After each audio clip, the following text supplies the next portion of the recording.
Hi, in front of me is DOOGEE S88 Pro, and today I would like to show you how you can connect this device through Bluetooth. First of all, go into Settings and tap on Connected Devices. Now choose Pair New Device, wait for available ones to show up, and click on the one that you want to connect to.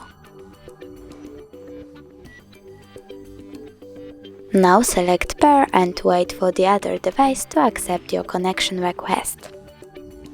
As you can see, my device was successfully connected.